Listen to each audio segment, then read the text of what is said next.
then, since we did the event at Dracula Caves.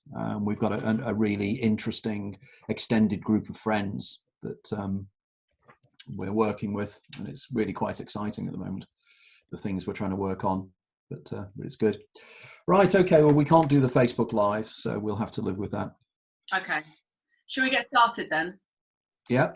Okay, excellent. So, Anthony, first of all, just because there's going to be lots of people joining this conversation who might not be that familiar with your works, yet, can you tell us how you came to be a regular writer, and you've written so many books in this subject? How did it all start? How did your journey start with this interesting area of research?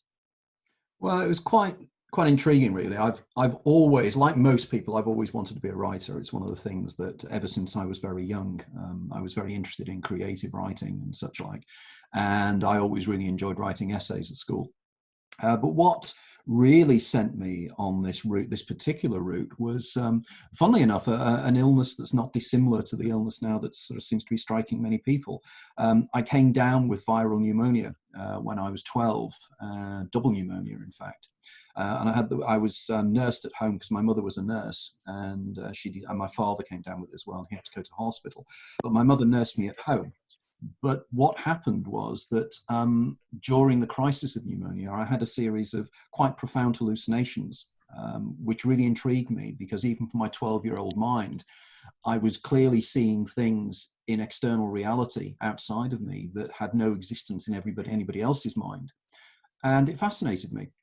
So soon afterwards, I began reading around the subject of human consciousness and hallucinations and everything else. And I came across a part work called Man, Myth and Magic, which had been published, I think, by Pergamon. It was a part work that came out every week. And it turned eventually into an encyclopedia of sociology, anthropology, and various other things. And this stimulated my interest in esoteric areas. And when I was fortunate enough to have a place at university at Warwick, I decided to, for my infinite regret, chose a dual honours degree, which meant that effectively I had to do 2 degrees at the same time. And I did degrees in sociology and history, which allowed me to focus in on particular areas of interest of mine, which is the history of belief. And I was particularly interested in some of the weird and wonderful religious and mystical groups that came out of the years after the Reformation and after the 30 Years' War in Germany and Central Europe. So I was quite interested in cults and how cults developed. And then from there, I moved on, and in my sociology course, I did sociology of religion, and again, the sociology of belief and the sociology of language. And all these areas added to my interest in what people believe and how we believe, and why it is that certain people believe what seemingly seem like extreme ideas and thoughts. And then I did my postgrad at the London School of Economics, and then started a career in management. But I always wanted to write a book about my experiences. And then over the years, I had a series of unusual incidents taking place, which made me to question exactly what reality is and whether the present scientific model is an accurate reflection of exactly what really is out there. And in 1999, I was in the fortunate position, having finished a fairly reasonably lucrative business contract, that I had the opportunity to take a year out to write a book. And my wife very kindly decided that I didn't work for a year and literally write a book. And it was, funnily enough, how it all started was I was sitting in my study in Horsham in West Sussex, and I started to decide I was going to write the book. And like with all writers, you end up with that blank page. Word document was a blank page. And as I was doing so, I was thinking, what am I going to write about? I've got a whole year. What am I going to write about? I don't really know. And it was then that I had an experience of tingling in my fingers and tingling in my lips. And I realized I was coming down with a migraine aura. Now, I don't know if anybody out there experiences classic migraine, but it's something that I've had throughout my life. I have usually 2 or 3 incidents a year. whereby I virtually go blind, and my whole visual field breaks up and everything else as well. But the curious thing was I had the most powerful déjà vu sensation. I'd done that before. I knew I had sat in front of that computer sometime in my past. And when I came out of the aura state, because I'm fortunate in the sense I don't get the headaches, I just get the aura states, I get the altered states of consciousness. I started reading up on déjà vu, what déjà vu was, what the theories of déjà vu were, what the neurological theories of déjà vu were. And from there, I started to then follow what I would like to believe was a trail that had been left to me by my earlier self, an earlier self that had lived this life before and written the book before, because the coincidences that happened were just extraordinary. When I needed information, I would gain it from somewhere. People would come into my life who would add the story, but I still didn't know where I was going. But a year later, after joining the International Association of Near-Death Studies, learning about out-of-body experiences and various other things, I ended up with a book called Cheating the Ferryman. And this book was a radical, and still remains a radical reinterpretation of what happened, what possibly could happen to human consciousness at the point of death. Because I've always been a very rational, scientific, logical individual. So for me, I need the science. I need the science to back up the things I write about and to make me feel assured that what I'm writing about has logic. You know, I think there's a guy called Marcello Trui, who many years ago, an Italian skeptic, and he came up with the famous phrase where he turned around and said, "Extraordinary claims need extraordinary proofs." And this is what I did in the book, in the first version of the book. 2005, 2004, 2005, I managed to get a publisher, and from then on, the book then was published. It was edited radically, and if anybody's interested, I'm reading out every Friday the original version of the book, the scientific version of the book. But the book came out in 2006, and Yanis has kindly bought the rights to it for a Greek edition as well, which will hopefully be coming out later this year. But basically, that's the background of why I do what I do. And all I find is that I'm a searcher like everybody else. I just want to understand what this human condition is, and what am I? I'm something perceiving something. And the mystery is what? What am I, and what am I perceiving out there? Very interesting. Really interesting what you were saying about being a kid, actually, because you hear a lot, don't you, about children during illness or sickly children who are often in a kind of feverish state, having these out-of-body experiences or altered states that goes on to be great kind of creative inspiration for them. And there is, I mean, I got told off once for saying this at a club, but I know there's some research about DMT being produced in the lungs, or an idea about DMT being produced in the lungs, and perhaps the endogenous DMT influencing vision states when you are having breathing difficulties, for example. So have you come across that much in your work? Very much so. My latest book, The Hidden Universe, there's a whole chapter on children and how children have extraordinary experiences and why this may be. And I argue, and I'm not unique in this, and I did do a lot of research in this, reading papers on the subject, that there's some quite interesting things that take place in terms of the child's brain. For example, the corpus callosum, which is the body that actually holds together the massive nerves that holds together the two hemispheres of the brain, is not fully formed yet. So effectively, rather like your vague namesake Julian Jaynes in his book about the bicameral mind, I would argue that most children are bicameral by nature because the communication channels are not fully merged between the two hemispheres of the brain. Now, on top of this, something else that's curious about children is that the neurons of the brain are not myelinated. So rather analogously to an electrical current inside an electrical wire, if it's not insulated, the electricity leaks out. And there's an argument to say that this happens with the neurons of the brain of children. And this could be because the doors of perception of children are therefore wider, and their perception is wider, and they see things that we don't see and perceive things that we don't see. Now, a guy called Halliwell wrote a fascinating book a few years ago called Invisi Kids. And this is very much about the idea of what are these these beings that children perceive. And I think it's associated in many ways with something else called Charles Bonnet syndrome, which we'll probably touch on a little bit later. But your point is a very, very valid one. I think at the start of life, in the first few years of life, we seem to be open to a wider form of reality. You know, what Henri Bergson called the reducing valve of the brain, the way in which the brain seems to act as an attenuator. And C.D. Broad came up with this, and so did Aldous Huxley.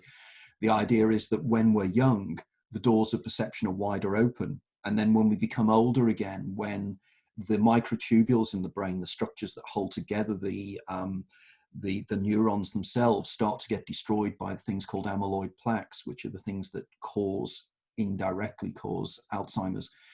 It seems that the doors of perception start opening again. And it's always intrigued me as to why this may be. But that's a very, very valid point. The process that you go through when you have the neuronal pruning back as well, when you go from childhood and you go through puberty. And I think, like, I remember quite vividly some of the imaginations and the visualizations I had when I was a kid. And to me, it seems like, you know, when you're a child and you do have that fully branching out, it's almost like you experience a kind of synesthesia. And then as your mind becomes more focused, you can give your attention to more specific tasks and concentrate on one task at a time. But I often do, in my dream stuff, I do like a process of getting people to remember maybe their childhood home. And what you notice when people are remembering their childhood home when they're about 8 is they remember things like what the taps look like and what cupboard knobs look like and the colour of, you know, really tiny details. And I think I read somewhere, I think it was in an Oliver Sacks book, about this neuronal pruning back phase, and how when you're younger, and especially about the age of 8, everything that you take in kind of equally. The kind of critical assessment of stuff it doesn't start happening until a bit later on. So you kind of recognize things like tap fittings in a more sort of detailed manner than you would when you get older, because they aren't obviously that important to your life, but a child picks up everything with equal importance. I think that's a really interesting point, because when you were talking about this, there is a lady called Esther Salomon, who was I think she was a Russian psychologist, and she came up with a wonderful concept called charged memories. And in my original version of Cheating the Ferryman, which became Is There Life After Death, I had a whole section on Salomon's idea of charged memories. And these are and we all have, well, I can't say whether we all have them, but I know I have them. Those kind of memories of your childhood that seem to be super saturated, and that they're not ordinarily big events. They're sometimes very minor.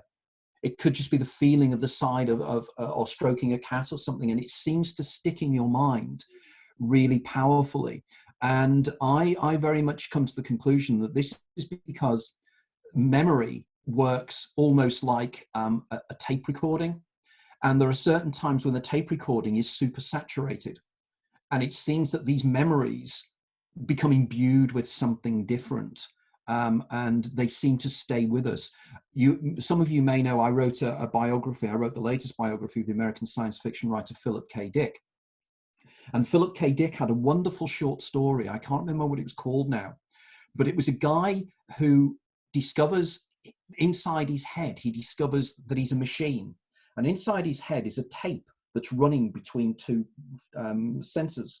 And he starts pulling the tape with his hand, and when he pulls it, time speeds up and slows down, and when he pulls it back, time starts going backwards.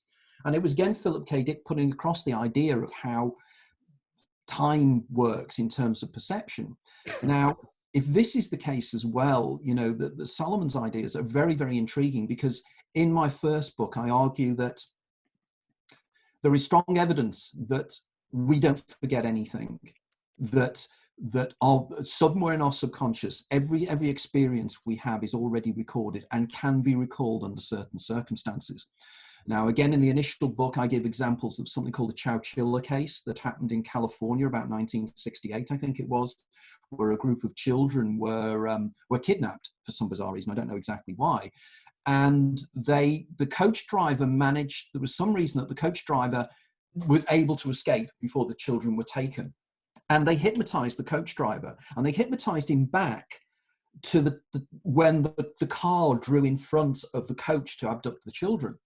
And they asked him in this dream, in this state, to read the number plate. which he was able to do. Now, again, this seems to me suggestive of the fact that all the information is there to us, rather again like the reducing valve, the Aldous Huxley idea, that everything is already there. We just cannot access it. And in the first book, I use the analogy of saying it is like we have all our life experiences locked inside a safe and the keys locked inside the safe.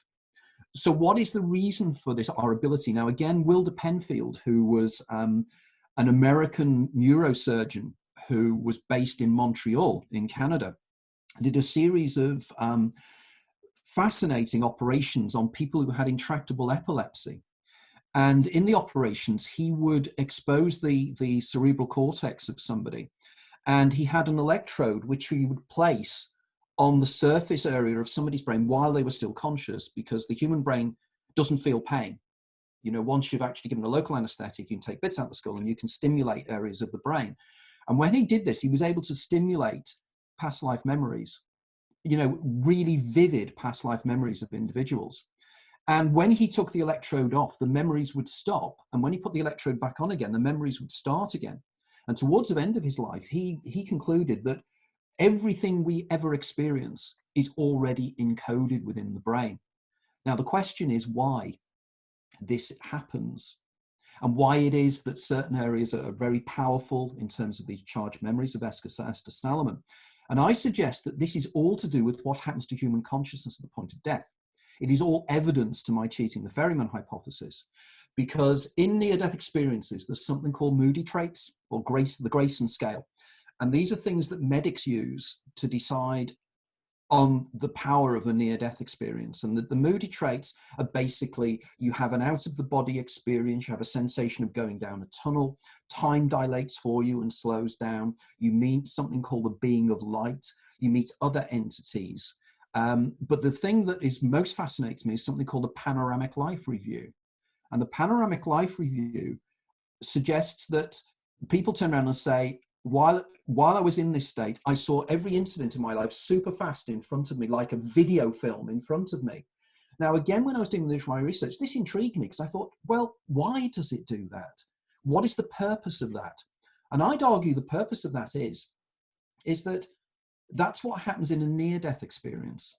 And I argue in a real death experience, your life doesn't flash in front of your eyes. It's literally a minute-by-minute recollection of your life from the moment of your birth to the moment of your death. And it runs in real time. Because the other thing that is curious about the near-death experience, the other one of the Grayson scales and the moody traits, is this time slowing down. You know, people turn around and say, time seemed to just dilate outwards. You know, I've had people tell me they've been in car crashes where they were able to maneuver around the accident super slowly. I had somebody else tell me that she fell off a horse, and she said she was falling off the horse for hours and hours and hours. Now, if it means time dilates, if subjective time dilates at the point of death, and we have a panoramic life review, suddenly we have all the time subjectively in the world to live our lives again. And this is, again, one of the central concepts of my cheating the Ferryman model, that we do this. And of course, this then can explain déjà vu. Because if you're living your life again in some form of hyper-real generation of your own experiences, a part of you will remember that you've lived it before, and you will remember things and recognize things. So that's when you get that déjà vu, or technically déjà vécu sensation, already lived, where you go, whoa, I've done this before. Now, I don't know if you're aware of this. There are 72 different explanations for déjà vu neurologically. Mine is one of them. In fact, one of the major researchers in déjà vu is a guy called Vernon Neppe, who works in Seattle, Professor Vernon Neppe. And he's the guy that came up with the original definition of déjà vu. And the original definition of déjà vu, by the way, is the sensation of recognition of a past event that you don't know when you experienced it. And that's the important thing about déjà vu. You recognize something, but you don't know where you're recognizing it from. So when people turn around, Yogi Berra was a famous American sports pundit, and he said déjà vu all over and over again. And we hear this term all the time, don't we? You know, it's déjà vu again and again. That is not déjà vu. Déjà vu is not remembering what happened last time and thinking it's happening again. It's the opposite. And to it is that kind of feeling of almost disassociation. It's this curious shiver down your spine, almost like a Kundalini experience, whereby you think, woo, this is peculiar and it is odd. Now, I argue that my hypothesis can explain this. It can explain many extraordinary experiences, but this is memory. And of course, even now, neurologists do not know exactly how memory functions in the brain. The latest research is suggesting that it's spread all across the brain and it works non-locally. You know, we can go into the physics of non-locality if we want to later on, and the EPR paradox. But effectively, they argue that this is how we can instantaneously recall memories spontaneously. It's because we have abilities to recall right across the brain. Because in the 1950s and 60s, there was a series of experiments done by a guy called Carl Lashley. And Lashley was trying to find the location of memories in the brain. And he spent his whole career doing this. And in the end, he gave up. In the end, he said, I do not know where memory is. I have no idea. There's a term, they call it the enneagram. And they didn't know. And it's clearly because it works in a completely different way to what we normally understand the brain functions. It's interesting. Long question to a short answer. Well, it's interesting what you say about déjà vu, actually, because I've been thinking about that sensation a little bit with regard to when you remember in the dream state, because sometimes in dreams I get a similar sensation to déjà vu, or a kind of tip of my tongue type feeling, you know, when you're trying to conjure up, like I know it but I don't know it, in the dream state often. And I wonder whether the kind of faculty of dream memory is maybe an older, more archaic form of our human memory system that déjà vu is somehow linked with, because the memory that sometimes I'll have a dream and I remember the place that I've been in this dream, but I don't remember why I remember it. And it's exactly like déjà vu. It's like dream déjà vu. And I think that there's something in that sensation itself, that tip of the tongue type feeling that you get when you know something, but you don't know why you know it. I agree with that. Funnily enough, if anybody's interested in this, one of my associates is a guy called Dr. Arthur Funkhauser, and Art is an American. His doctorate is actually in quantum physics, but he's a Jungian analyst, American, based in Bern in Switzerland. And many years ago, he wrote an extraordinary paper called The Dream Theory of Déjà Vu. And the dream theory of déjà vu is that you have had sometime recently, you have had a precognitive dream.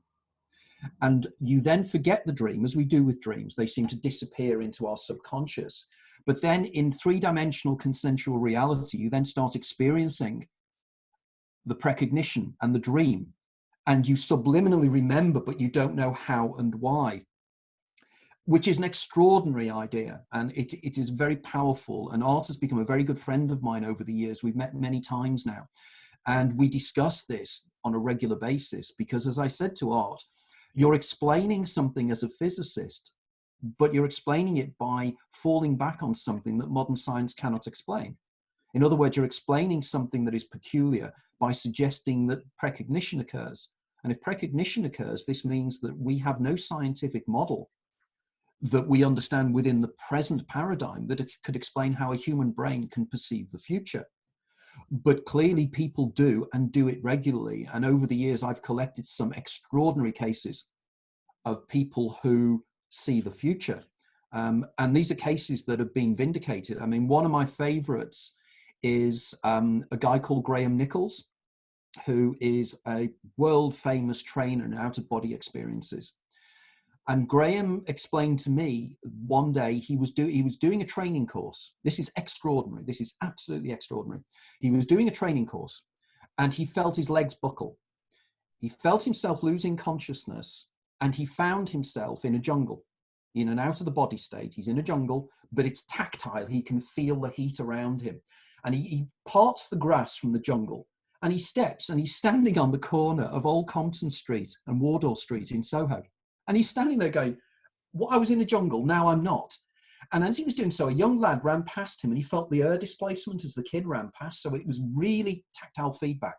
And all the time, he could hear in the distance people calling him. And the people calling him were the people in the lecture theatre saying, Graham, are you okay? Are you okay? He then looks down the street And he said the air was strange. And there was what he calls the cerulean effect. It was kind of a blue tinge around it. He subsequently knows that when he has an out-of-body experience, when it's blue tinge, it's precognitive, okay? We don't know why. We're looking into this as to why this may be, why it is that precognitive dreams seem to have this special feeling about them.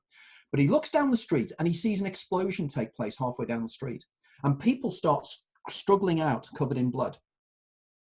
And he then finds himself rising up, and he finds himself back in his body again with people round him.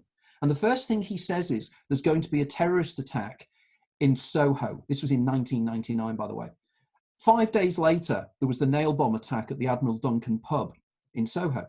Literally the exact location that Graham described to at least 5 witnesses 5 days before it happened. Now, to me, that is extraordinary. You cannot explain that by the standard trope of the law of large numbers, which is one of the things that the skeptics always use. You know, the idea is, you have a dream of a plane crash, and the next day a plane crashes. They will argue everybody on the planet micro dreams. You'll have 20, 30 dreams a night. There are billions of people on the planet. Therefore, we have hundreds of billions of dreams taking place. Therefore, it's not at all surprising that one will coincide with a plane crash. This is quite specific. It wasn't a plane crash. It wasn't general. It was specific. It was a bombing, and it was specific to a particular location in a particular city. Now, to me, you cannot explain that. Applying Occam's razor to that is simple. Occam's razor suggests that the simplest explanation is the simplest one. And the simple explanation there is it's precognitive. So we have to look into this. And it is the same argument that I use in terms of déjà vu. I think the simplest explanation applying Occam's razor is the correct one. And the simplest explanation is you've lived this life before. Or everything's kind of connected, and through non-local consciousness, he somehow predicted it by having contact with the perpetrator who was thinking and planning it potentially. It could be non-locality, but the difficulty there is that you're moving away. Your explanation is becoming more complex because you're now calling on things that we know that non-locality exists in subatomic particles. We have no evidence. You got non-locality and sort of non-time as well. So maybe yes, things have already happened. So yeah, he's able to witness them in that non-local, no-time field. Yeah, which I agree with. And of course, one of the things in my later books, I discuss the idea of the unitary of consciousness, and the idea that at a higher level, we are one consciousness experiencing itself subjectively.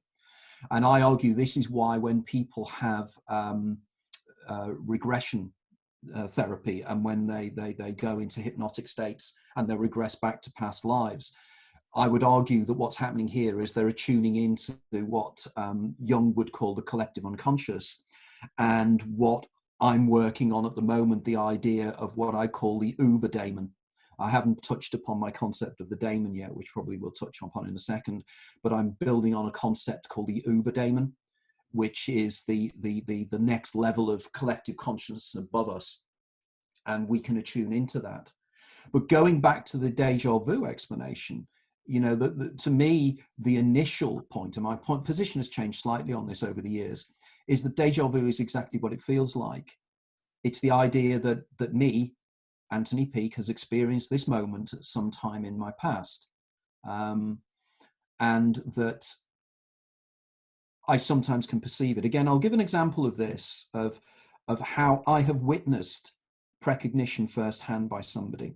One of the areas I'm particularly fascinated with is what I call the Huxleyan spectrum, which I discussed in my book, Opening the Doors of Perception. And the Huxleyan spectrum is a kind of a continuum of from neurotypicals to very unusual psychological states. And depending on how far you're along the continuum is how open your doors of perception are. Now, I mentioned earlier on about my own experiences with migraine.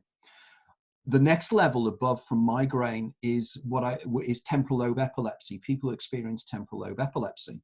And in my first book and in my second book, The Daemon, A Guide to Your Extraordinary Secret Self, I focus in on epilepsy, because you may know that epilepsy in ancient Greek times was called the diviner's disease. And it was called the diviner's disease for very specific purposes, because people who showed epileptic and went into epileptic aura states and everything else, when they came out of the aura state, they seemed to predict the future. They seemed to be able to predict the future. But one lady contacted me when I was living in Liverpool. And she contacted me and said, it'd be lovely to meet up with you. And we met up a couple of times. And one day she phoned me up one day and she said, I'm going to be in Liverpool city centre, taking my son and his friend into Liverpool city centre. What I'll do is I'll catch the bus out to Speak, where I was doing a business contract. She said, I'll meet you in the local bookshop, which was Borders at Speak. And I said, yeah, okay, I'll meet you for lunch. So she turns up, and Borders in Speak was quite a beautiful bookshop, but it had a mezzanine floor at the back where there was a Costa's Coffee, and you could look over the whole bookshop and you could look out to the entrance of the bookshop. Now, this lady had a lot of extraordinary experiences. Part of her brain had been removed for a series of operations she'd had. And she regularly had, she had petty malabsences, okay, where when somebody has temporal lobe epilepsy, they will just stop and stare at you for a second. And I'll tell you another story in a second, but they'll stop and stare at you. And they've been away for hours. She's talking to me, and we're looking over the veranda, and she's talking to me. Now, remember, Speak is about 6 miles away from the centre of Liverpool, where she'd left her son. Okay. So she's staring into space. She goes into this absence, and I wait for her to come to. After about 4 or 5 seconds, she comes to. And I was about to say to her, you've just had an absence seizure. Before I'm able to say these words, she looks out. Now, and as she's in, sorry, I forgot this. While she's in the absence seizure, she turns around and she said, he shouldn't be here. He shouldn't be here. That's not where he's supposed to be. She then comes to. I'm just about to say to her what she did. And she looks over towards the entrance of the shop to see her son and his friend walking in.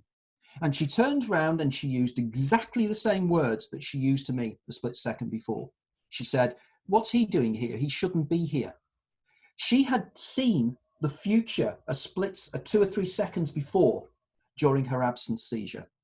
Now, again, if anybody knows the writings of Philip K. Dick, many of you will have seen the movie Minority Report.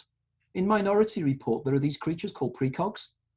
This is because Philip K. Dick precogged all the time. In fact, in my book, it's called The Man Who Saw the Man Who Remembered the Future. And this deals precisely with extraordinary experiences that he had. But clearly here we have a lady just having these most extraordinary experiences. But as an aside, and segueing into the next section I'd like to move on to, the reason she'd contacted me, she'd had a procedure known as the WADA, W-A-D-A. And WADA was invented by a guy called WADA, curiously enough. And what it involves is people having an injection of sodium amytal into their carotid artery. It then deadens the dominant hemisphere of the brain. And they were doing this because they needed to do work on her. But when she said that my dominant hemisphere was deadened, she said I was a completely different person. There was somebody else in my head that was not me. And this person communicated with me when I was in this state. I could hear continually this voice talking to me, giving me an inner dialogue about the world. And this voice was always 2 or 3 seconds ahead of time. And I think what happens is with temporal lobe epileptics, when they're in these states, is that the consciousness that's in the non-dominant hemisphere starts to be able to communicate more. Okay. Okay. So this is what I think is taking place. And this is what I believe is the day. A question from Danny. He said, what do you think about medications that suppress epilepsy? Friends of mine who take these things to suppress the epilepsy. I'm particularly give the example of a friend of mine called Ed Gilchrist. Ed's son is profoundly epileptic. We have had cases, I mean, I will answer the question in a second, but there was one case, again, that I find absolutely extraordinary, where Ed phoned me up one day, and Ed's son was being treated by a friend of ours who's a psychologist. And Ed would drop his son off at the clinic, and then him and his wife would go into the centre of Liverpool, miles and miles away, and they would go for a coffee or whatever. And one day they went, and I got a text message from Ed immediately after this took place. And he said, it's proved your hypothesis. What happened was Ed and his wife left their son at the clinic, went into Liverpool and had a cup of coffee in the city centre. While they're in the city centre having a cup of coffee, there's a song called What Became of the Brokenhearted. Now, many of you are probably far too young to remember this, but it was a song by Jimmy Ruffin that used to be with the Temptations, Tamla Motown. And Ed and his wife turned around and said, whatever happened to Jimmy Ruffin after he left the Temptations? He had that big hit record and then he disappeared. They thought nothing of it, get in the car, drive back to the clinic. The minute they walk in, his son is looking out the window and he walks in and the first thing the son says to his parents is, whatever happened to Jimmy Ruffin? Whatever happened to Jimmy Ruffin? And his parents just looked at each other. They could not believe it.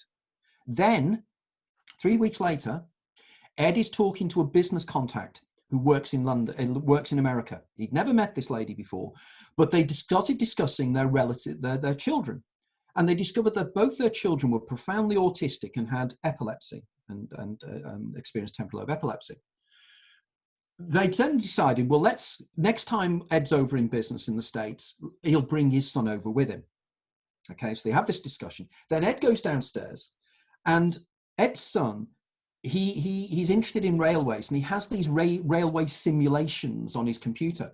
And he created this terraform that afternoon and it showed a C-spit with a pink car and a house. And Ed said, well, why have you done that? And his son turned around and he said, it's where we're going, Massachusetts, it's where we're going. And Ed said, he was amazed that his son had picked up about this, but he then went upstairs to the phone, phoned his friend back in America and said, where do you live? And he said, Massachusetts. She said, Massachusetts. Do you live on the coast? And she said, yes, we do. And she said, where's your son's bedroom? Does it overlook anything strange? And he said, it overlooks the coast. And Ed said, is there a C-spit? And she said, yes, there is. And he said, what colour car has he got? Pink. Now, Ed is a Cambridge educated engineer, Cambridge University educated engineer. He's not given to these things, but he was feeding me back these things. Now, when his son started taking the medication, all these things were suppressed. His abilities to perceive the future, his ability to perceive, as Ed told me, he believes that his son exists in a different form of time. His time is wider. It's something that William James, the psychologist, called, I think it was spurious time or something, that the present moment is wider for people when they experience epilepsy and schizophrenia and these other parts of my Huxleyan spectrum. And Mark has also got elements of schizophrenia. And it seems that schizophrenics just, their world, time is not linear anymore. It moves around. But what is more important, their psychological and then their neurological states open up their doors to perception to such an extent that they're in chaos. There's sounds and sights and colors. They have synesthesia.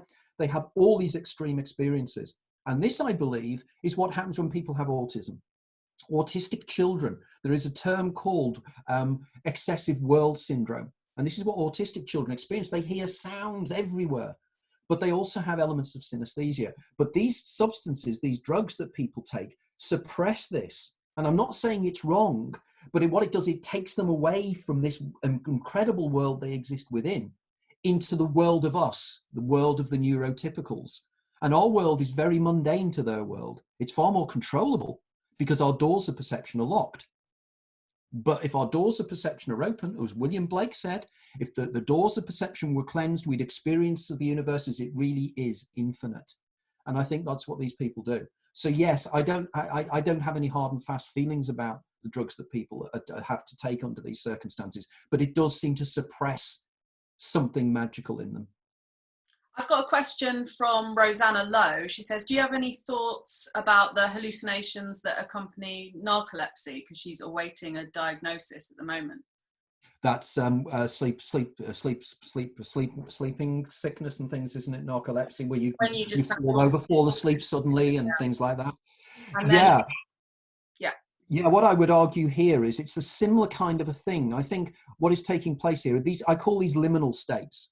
They're kind of states that overlap into another reality that impinges upon our own. And in my new book, The Hidden Universe, I try to do the science of this, of how this world seems to overlap into our own. Now, people, when they are in liminal sleep states, particularly hypnagogia and hypnopompia. Now, hypnagogia is a kind of hallucinatory state we go into just before we go to sleep. And hypnagogia and hypnopompia is just before we wake up. And when we go into these states, our brain and our mind seems to be open again. The doors of perception seem to be open. This is when sleep paralysis takes place. This is when out of the body experiences take place. This is when dream states seem to expand themselves into external reality. The dream state is out there. It's what Celia Green and Charles McCreery call the metaphoric experience. The idea that our visual systems get overlapped. And I think what is taking place here is probably that we are perceiving, or our consciousness is being broadened by possibly endogenous dimethyltryptamine, possibly being excreted by the pineal gland, or probably being changed or synthesized from melatonin into what my associate Beach Barrett calls metatonin. That's endogenous DMT, and we can touch on that as well. But I think a lot of these liminal states, and again, if anybody's interested in research done on this area, I strongly advise, there's another friend of mine called Dr. Andreas Mavromatis, and Mavromatis has written a book called Hypnagogia, and this is about the hypnagogic experience.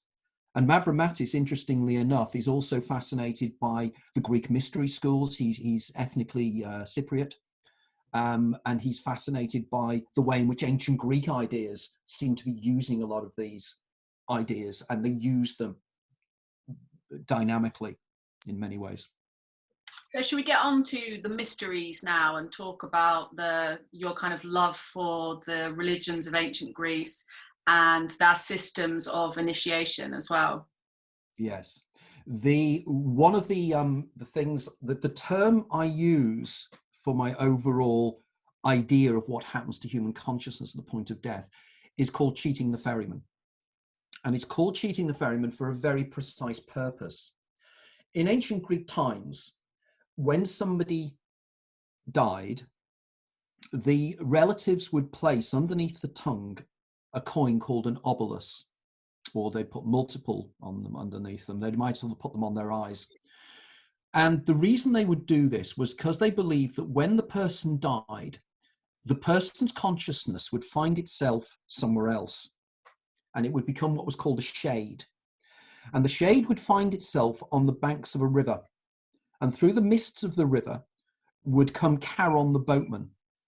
And the shade would have to pay Charon the boatman his fee to take the shade over from the land of the living to the land of the dead, to Hades. And the shade would pay the money using the obolus, or the oboli, that had been given to the person by the people, his friends and family, or her friends and family. Now, I believe, and I'll come back to this, but I believe we cheat the ferryman. We never pay the ferryman his fee because we never cross the river Styx. But going back then to ancient Greek myths, it gets more intriguing, because the ancient Greeks also believed that when you crossed the river Styx, the Styx is one of many rivers of the underworld. There is the Acheron, there is the Lethe, and the many other rivers that they believe were all tributaries of the Styx that existed in the underworld. But when you got to the underworld, you were given the option of either staying in the underworld or going back and living your life again. And in order to do that, you had to drink from the river of forgetting, the river Lethe. And the Lethe's waters would wipe clean all your previous life memories. And then you go back across the Styx, or back across the Acheron, back to be reborn again, to live your life again. Now, again, the ancient Stoics believed in this. And it's a concept called the eternal return, or the eternal recurrence. Now, the pre-Socratics had many, many models of the idea of how the universe worked in many ways. But the idea was that the universe is cyclical. It works on cycles, and it's cyclical, because that's the way people perceive the world around them. You know, there was winter to spring, winter to spring, to summer, to autumn, back to winter again. So there were cycles, and they went round in cycles. But certain people, when you were in this state, Plato called it amnesis, forgetting. But certain people, when they are living their lives again, suffer from anamnesis, which is the loss of forgetting, that you suddenly remember what you really are within this reality, for want of a better term. Now, the ancient Greeks also were intrigued about what reality really is. What are my senses telling me about external reality? And Plato came up with this incredible idea called the Allegory of the Cave. And what he suggested was, imagine a scenario. It's an allegory, so it's never happened in reality, but nevertheless. Imagine that there's a group of prisoners who, from the moment of their birth to the present day, all their lives, they are literally at the back of a cave, or they are looking at the back of a cave wall in front of them, and they are chained in such a way they can only look at the cave wall. Behind them is a walkway, and other people can walk up and down the walkway, and it's a raised area behind them. Behind the walkway is a fire. So you can imagine the scenario here. So there's the fire, and then there's the walkway, and when people walk across the walkway, their shadows are cast onto the back wall of the cave. So the prisoners only ever see the shadows on the back wall. Now, the people walking up and down the walkway, they have cardboard cutouts of animals and people and everything else, and they walk along the wall with the cardboard cutouts. The prisoners see the cardboard cutouts and the shadows, and they believe that's everything there is. That is reality. The shadows on the wall. And again, and I quoted William Blake's poem before. You remember in that poem, he turns around and says, because we're trapped in our cave. And this is what he meant. He was referencing Plato's cave. So the idea is, this is the reality that the prisoners believe is there. Now, Plato said, imagine a scenario that one of the prisoners manages to escape. He manages to break the shackles, and he stands up and he looks and he sees the walkway and he sees the fire. And then he walks past the walkway, past the fire, to the entrance to the cave. And he looks out of the cave and he sees the world outside of the cave, and he sees trees and plants. He sees the blue sky. He sees the sun. He walks back in again and he says to his friends, hey guys, this is not what's real. You think it's real because this is what your senses have always told you is real. But I've seen a different reality. I know that there's a greater reality. What you think is real are just shadows on the cave. Now, as Plato said, the other prisoners would turn around to him and say, you're crazy, you're mad. This is all there is. And this is what happens with people who have extraordinary experiences. This is what the individuals who experience dimethyltryptamine, people who have altered states of consciousness stimulated by out-of-the-body experiences, stimulated by lucid dreaming, stimulated by temporal lobe epilepsy, migraine, schizophrenia, whatever you want to call it. Altered states of consciousness are literally a glimpse of the wider universe. Now, what Plato said was, so we need to break out of our chains to see reality as it really is. The ancient Greeks also believed, via Plato, that this here, our world we exist within, is a copy, it's a facsimile of a real universe that sits behind this universe. And Plato came up with his concept of the Platonic forms. And the Platonic forms are that you see a tree. That's an image of a real, genuine tree that exists in the Platonic realm. And it is a facsimile of it. It's a creation of it. What we'd say these days is a digital recreation within a simulation, within a virtual reality simulation. But it's not the real tree. The real tree exists in the world behind. Now, the ancient Greeks used terms for the world that's behind this world. They call that the pleroma. And the pleroma in Greek means fullness. It's where the real universe is. We exist within what's called the kenoma, which is the illusionary world. This is the world that the Hindus call Maya, the world of hallucination, the world of phenomenal experience, the world that is presented to us by our brains because, of course, we know that you think you're seeing a one-to-one relationship between what is out there and what your brain is presenting to whatever your consciousness is within your brain. But that's been processed. That's been processed in the darkest part of the brain, way back here in the visual cortex. And your brain is creating a model of what the stimuli is telling it is out there. But it's a model.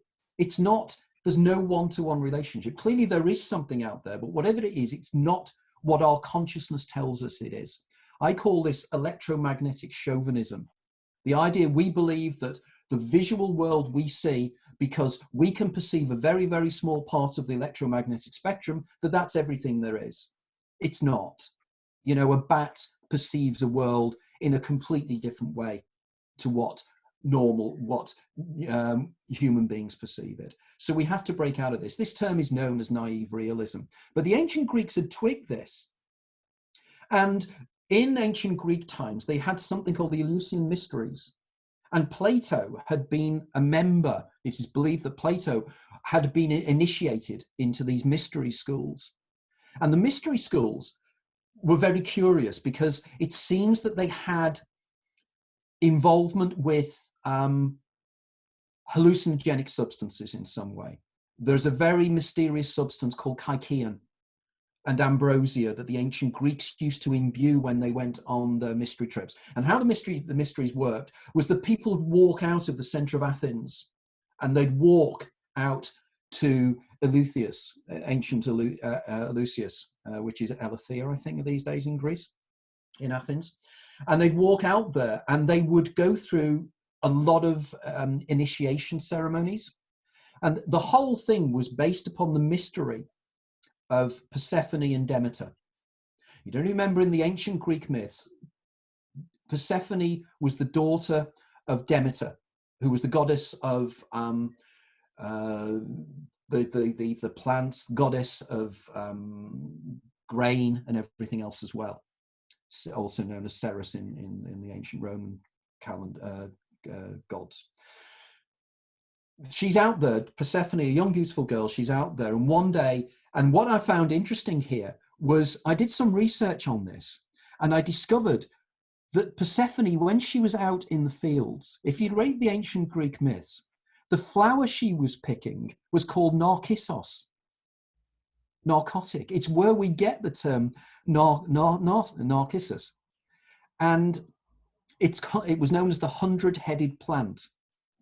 And when she did this, she then started to take some of the seeds and she went into an altered state of consciousness. She was then perceived by Hades, the god of the underworld, who abducts her and takes her to the underworld. Persephone, Demeter, is then so upset because her daughter's disappeared.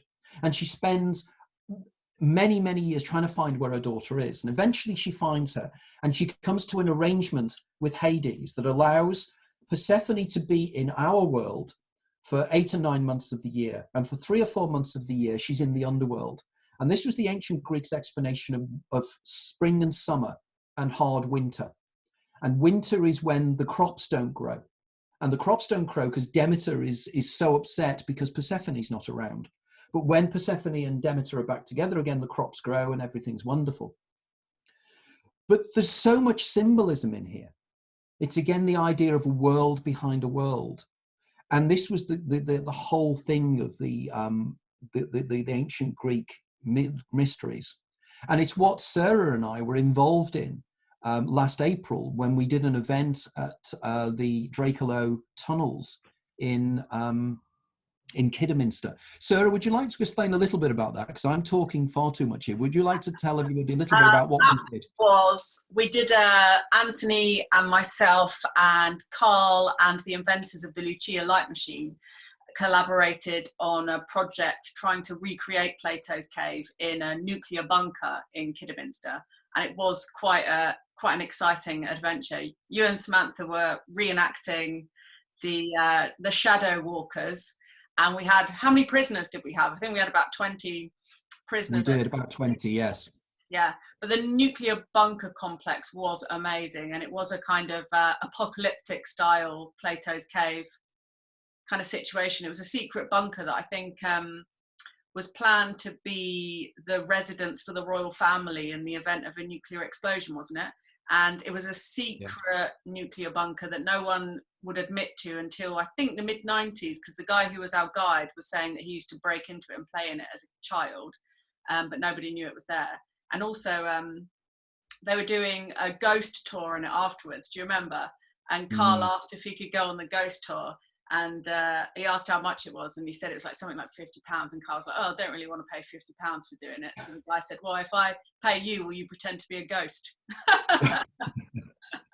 Well, that was the fascinating thing, wasn't it? That I'd been taken round the caves or the tunnels a few weeks before by Steve Webley, who was the guy that used to live locally. And one of the things he showed me, some of the poltergeist activity down there is extraordinary, he was telling me. And Steve, you know, he has a PhD in psychology, so he's nobody's fool. But he was explaining to me that some of the things he witnessed down there were extraordinary. And he showed me on his phone a photograph that had been taken down there of what I can only call a star being. Most extraordinary. Definitely wasn't Carl. It wasn't Carl. I don't think it was Carl.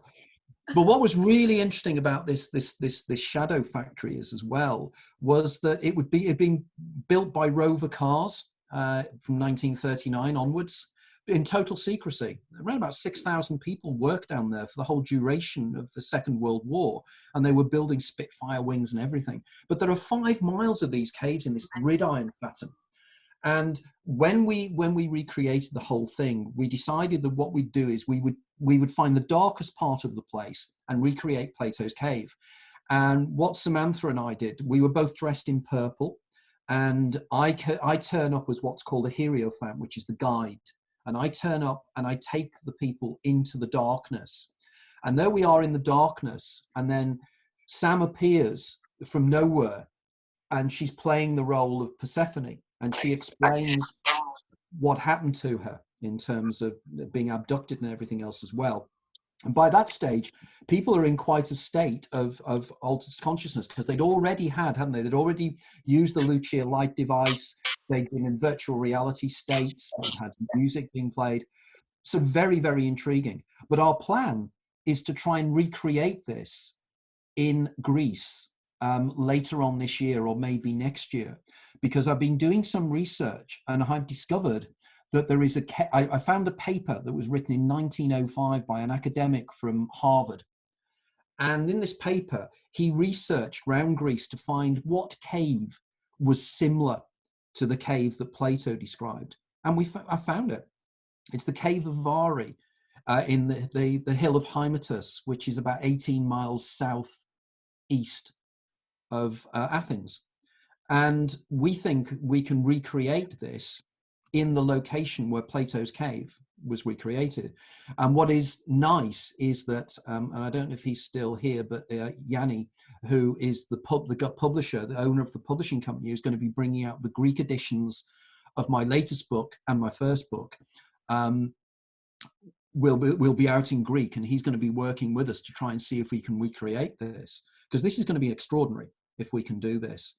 Because the Lucid light device, invented by Dr. Winkler, Engelbert Winkler, who is a consultant psychologist, and Dr. Dirk Prokol, who is a consultant neurologist. Both guys live in the Tyrol in Austria. And this machine is extraordinary. And I argue that this machine can facilitate the pineal gland excreting dimethyltryptamine, endogenous dimethyltryptamine from melatonin. And again, in my book, The Infinite Minefield, I do the neurochemistry of this, of how this can take place. So it was intriguing, very, very intriguing, because there is massive links here. I mean, one of the things that Steve was telling me about these caves was that he saw something teleport while he was there. Imagine the scenario. It's like a gridiron of caves, and it's got the caves go off and right angles to each other. And he was explaining to me that one day he was down there and he had an empty can of Pepsi with him. And while they were walking around, suddenly they heard these sounds. And I think I'm right in saying that they turned around and asked if the sounds could hear them, and if they could, to knock twice. And there was this boom, boom sound. And then he said, okay, let's test what you can do. And he said, I'm going to throw this can into the darkness down one of the corridors. Throw it back to me if you can. And he threw it into the darkness, and he explained to me it disappeared into the darkness, and then it reappeared over here. It reappeared in one of the other corridors at a complete right angle, you know, complete different angle, and it bounced. Now, that was extraordinary. Now, what does this tell us about what's taking place down there? But, and this is where it gets really strange, Drakelo in Anglo-Saxon means dragon's hill. A drake in Anglo-Saxon is not like a dragon like you have in Games of Thrones. It's a drake. It's a spirit that protects a place. So that obviously for years, this place had a reputation for being strange, even before they put the caves in there. Now, outside and growing on the ridge, the sandstone ridge, is psilocybin. There's magic mushrooms all over the place. So clearly here, it must have been people having altered states of consciousness in those circumstances and extrapolating there and giving the place an air of mystery. So here we have webs of levels here. Because, of course, if ergot, now this is the thing again, going back to the ancient Greek belief systems, the reason they think that people would hallucinate was that maize, I think it's maize, gets a fungus on it called ergot. I think it was barley, wasn't it, in the case Is it barley? Thank you, Sarah. That's right, it's barley. Now, again, we have the symbolism here of Demeter and grasses. Now, ergot is powerfully hallucinogenic. So could it be that kykeon, this mystery substance they drank, was in fact a substance that was hallucinogenic? Now, again, ambrosia and kykeon, all these words all have similar roots in the sense that they all seem to be to do with finding the God within. It was, yeah, and the thing is as well, one of the things that I was really interested in was the idea from the ancient Indians, and this idea that the Indians had a similar substance that they used to use, whose name has just escaped me now, but it's similar. So could it be that these ideas, pardon? Soma. Soma, thank you, Soma. The mystery of Soma and what Soma is. And again, could it be that these things had carried through from the ancient East and carried through to Greece? And it was here that the ancient Greeks then applied these ideas to the ancient mysteries, because nobody knows what was taking place in the mysteries. It's kept a secret, and it's intriguing as to what was really going on. And I believe that one of the things... The washing the piglet in the sea bit, that sounded like fun. Like you had to wash a little piglet in the sea, didn't you? And then barbecuing it maybe was not so much fun, and then burying it. But, not quite. But it's interesting talking about caves actually, and thinking about caves just as our first churches really, as a kind of spiritual human culture. And I think, I don't know if you know much about the sort of contemporary New Age idea of grounding, although a lot of people have spoken about it for a long time, but caves seem to be, or they have always been, this kind of like this place where you can have a deeper contact with the Mother Earth. And, you know, you have this idea of going into a cave to die and emerging from a cave to be born, which is perhaps the earliest initiation experience.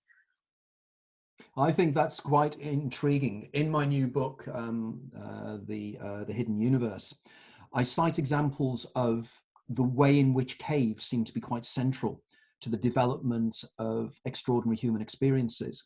For instance, there is a tribe in indigenous tribe in northern Colombia, and they train their young shamans to become what are called mamas. And they put them in caves from a really early age, and these children are kept in darkness for the first 10 or 12 years of their life.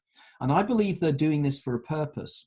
And I believe, again, it's linked to the generation of endogenous DMT, because DMT, if it is endogenous, it's likely to be synthesized from melatonin.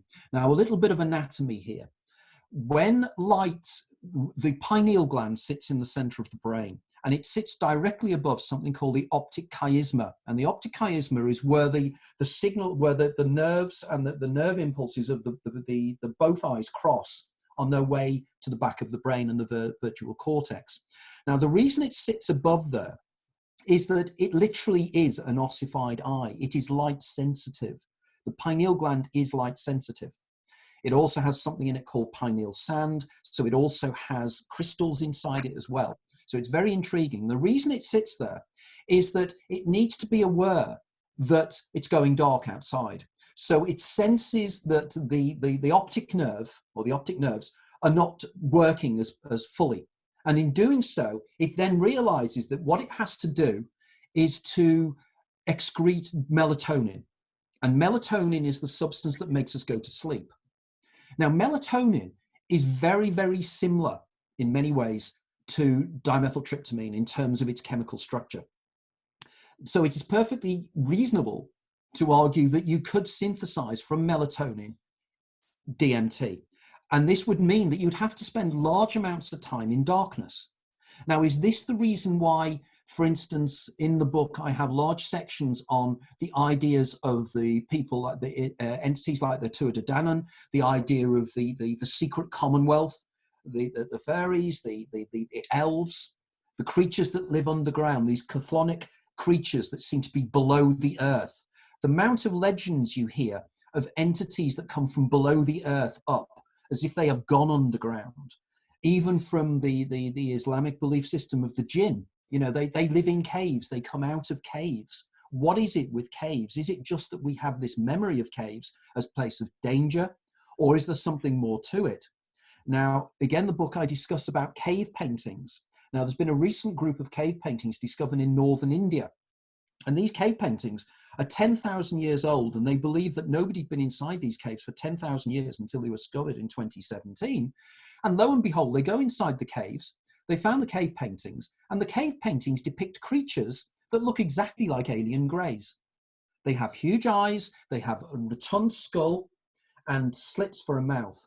Now, these beings are then found in the caves in South Africa, in the Drakensberg. And again, here's an interesting point. Drakelo Cave, Drakensberg, dragons yet again.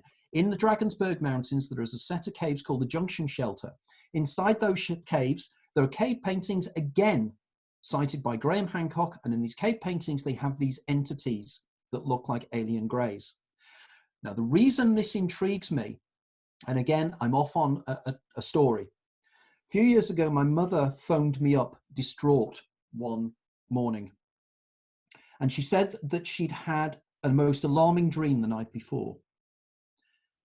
Which she said she was conscious, but she was trying to convince herself it was a dream. She woke up in the middle of the night. She lives on her own, and she couldn't move. And she clearly was suffering from sleep paralysis. So she was in one of these hypnagogic states, or hypnopompic states, as she's waking up. And I'd argue that the DMT, her sleeping DMT that had been creating her dreams, was actually placing in external reality the liminal states. She said she looked at the door of the bedroom to see 3 spindly fingers come round the door of the bedroom. And she described this little creature pop its head round. And her description was it had huge black eyes. It had 2 holes for a mouth and 2 holes for a nose and a slit for a mouth. It looked at her and dodged back. She then goes back into a state of whatever it is, back into sleep. And she wakes up the next morning and phones him. She said, "Tony, what had I seen?" Now, she wouldn't know a grey if it bit her on the backside. It wasn't her interest. But she described exactly the entities that were found in these, painted in these caves. She also described the creature. If you look at the front cover of Whitley Strieber's book, Communion, it's exactly the same entity. Now, I was going to be discussing this directly with Whitley Strieber because we were both supposed to be doing a panel in California in something called Contact in the Desert at the end of May, which sadly is now being cancelled. But Whitley is very intrigued by my developing model of this because it does seem that there's a linkage. You then look at some of the entities that people throughout history have generated. I'm particularly reminded of Lamb, the creature that was supposedly created and drawn by Aleister Crowley. Again, Lamb did not have big eyes, but everything else looks like these entities and creatures. So they seem to be consistent. So I'm wondering what these beings are and how they come through and what they might be. And I think it's to do with darkness. It's to do with the fact that under these conditions, DMT is generated within the body, and it allows us to break down the doors of perception and bring these creatures through. And these creatures use our psychology to come through, and I call them egregorials. So, Anthony, we all seem to be going through a bit of a kind of enforced mystery period ourselves, you know, reducing social contact and whatnot. How do you think we're going to come out at the end of this? And how could we turn our isolation into a mystery initiation experience if we wish to do so?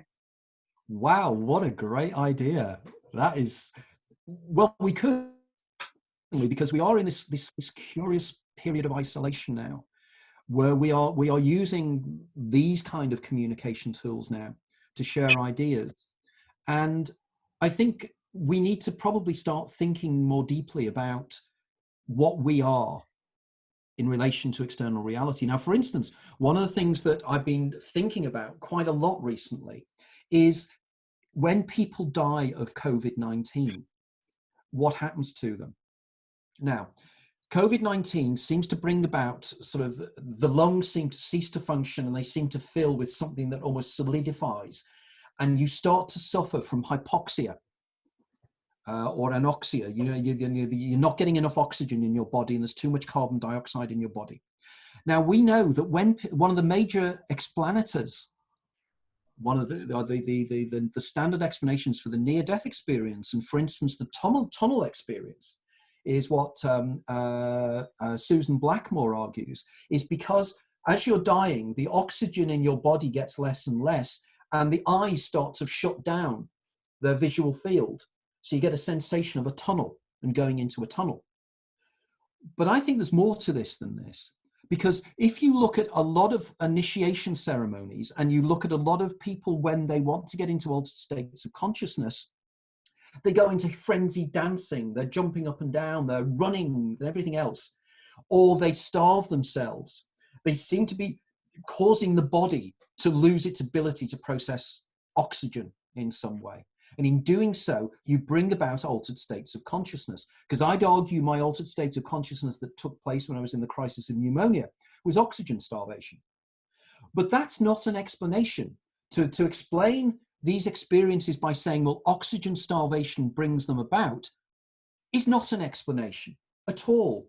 All it's doing is that there is something that happens in the body that brings about extraordinary experiences. It doesn't explain the extraordinary experiences. And this is so important. It's the labeling theory. It's the idea we give it a label and we've explained it. We haven't. We've no idea what causes hallucinations at all. We don't know what causes our inner worldview anyway. We don't know what causes how we see anything, how it is that we have perception, and indeed how the brain creates you and I as a thinking, reflective individual that seems to be permanently hallucinating, both in terms of our consensual reality experiences and our dream experiences. So could it be that when you start to die with COVID-19, you start to have an altered state of consciousness and you're suddenly going into these extreme places? So many people might be having extraordinary near-death experiences even now, in which case, does it mean that COVID-19 puts you into what I call the cheating the ferryman state? In the sense that you drop out of time and everything else and you move forward. And these are things we need to start thinking about now in our groups. Because what's happening is, isn't it, we are now linking with each other across the world, using social media like this to find people who think like we do, who see the world we do. For example, people experience things like, as I mentioned earlier on, Charles Bonnet syndrome. These again are hallucinations that seem to be an external reality. So is it we are now starting to change and our worldview is starting to change because we're going to be experiencing more and more of these unusual states of consciousness and breaking down the walls of perception, breaking down the doors of perception in some way. So it's quite an exciting time. It's a dangerous time and it's worrying. But we're also now thinking about our mortality more than we've ever done before. We've never thought about death. In medieval times, death was everywhere. We are inured from it. We are taken away from it.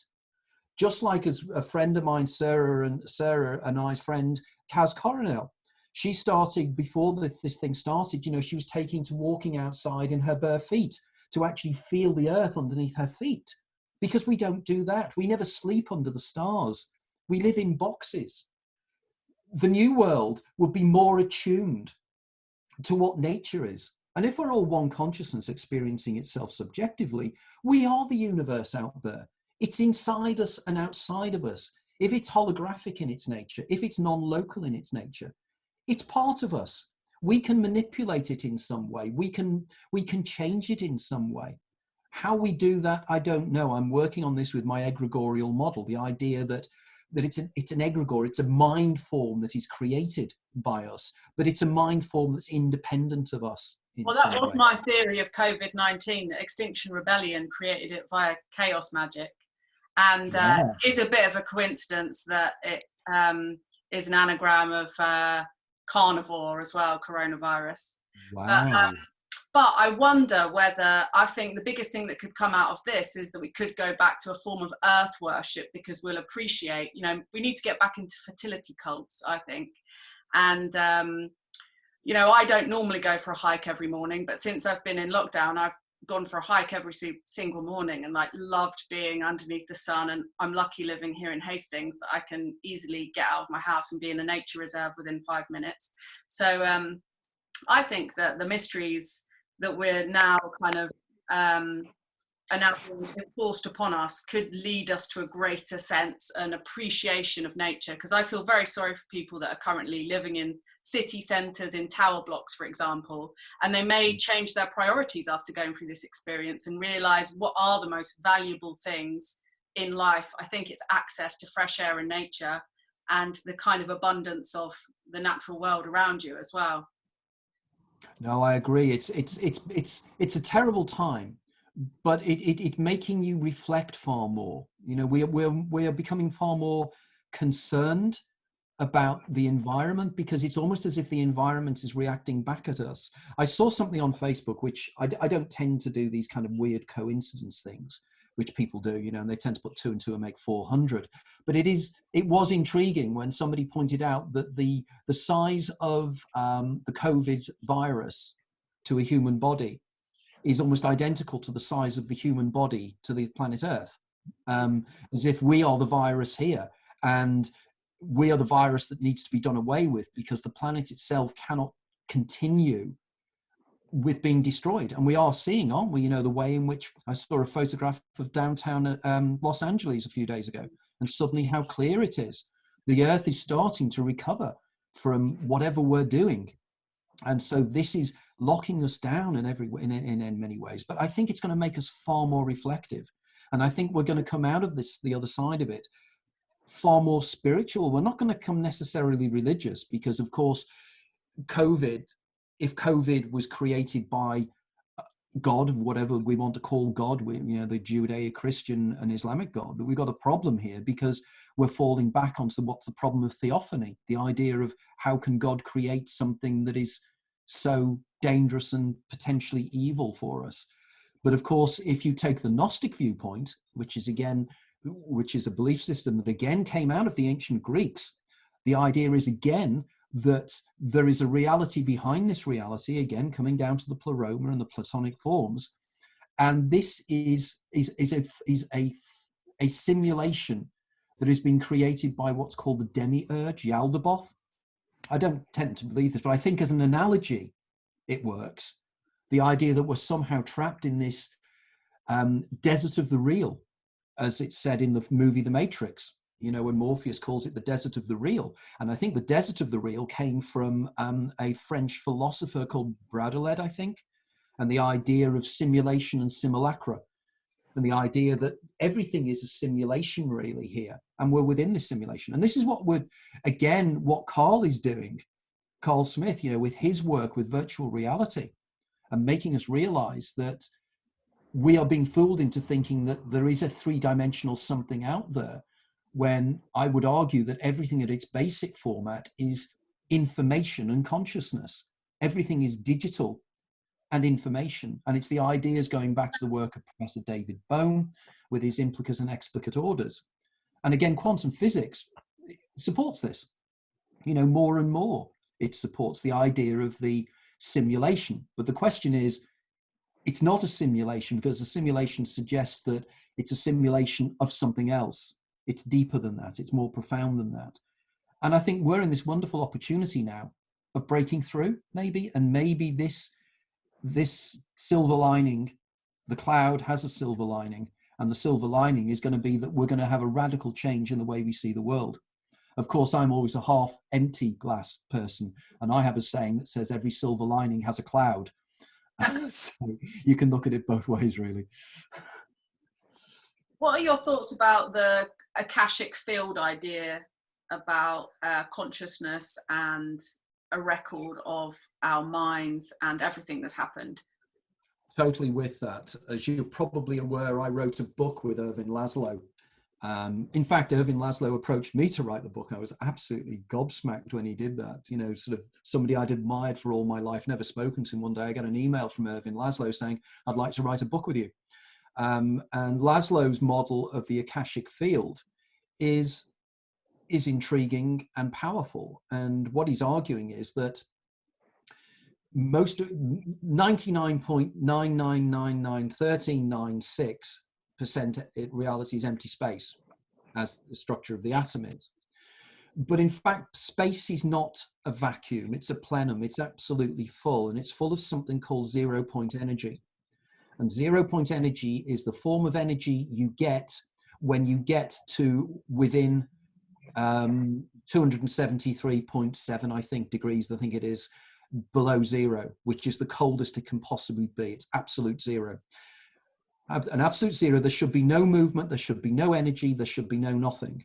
But when they take things down to that level, like helium-4, they find that there's an energy coming up from an area where there shouldn't be any energy. And they call this 0 point energy. In fact, it's not 0 point because it's absolute zero, by the way. It's to do with the swing of a pendulum. It's the 0 point when a pendulum swings, but we can't go into the detail of that now. But 0 point energy is theoretical, but it is virtually definite. It's there. We know this because there are virtual particles that happen in quantum physics that seem to come into our reality for a billionth of a second, then disappear back somewhere else. And it suggests that this everything is full of information, and this 0 point field is what the ancient Hindus would call the Akasha, or the Akashic Record. The idea that there is something that contains information that is everything. Now, in my works, I extrapolate from this, and I argue that this is analogous in many ways to something that I think it's what somebody's web, is it Indra's web? The idea in philosophy, in ancient Indian philosophy, there's the idea there's this web that underlies everything, and it's complex and it's woven in. It's a singularity. Again, if you look at the teachings of the Kabbalah, you have what's called the Or Ein Sof, the base of everything. In Hindu beliefs, it's Brahman. It's the everything that we are emanations of. And the 0 point field, or the Akashic field, seems to be an information field. It seems to be a field of information, that everything that can be and ever has been and ever potentially can be is already encoded in that field. Now, again, people will say, oh, this is just hogwash, it's new age rubbish. It isn't. In fact, the last few papers that Stephen Hawking wrote before he died, he did a collaborative work with a guy called Thomas Hertog, who's a researcher at CERN. And they came down with something called the top-down hypothesis of quantum physics.